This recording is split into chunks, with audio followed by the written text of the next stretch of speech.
Welcome to today's video.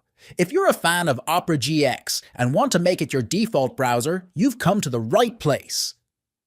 In this tutorial, I'll walk you through the simple steps to set Opera GX as your default browser on both windows. Let's get started.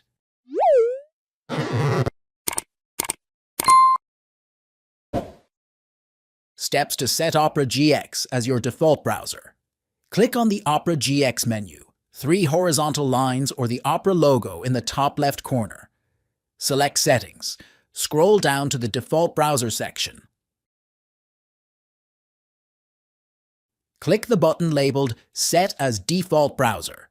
Now, Opera GX is your default browser.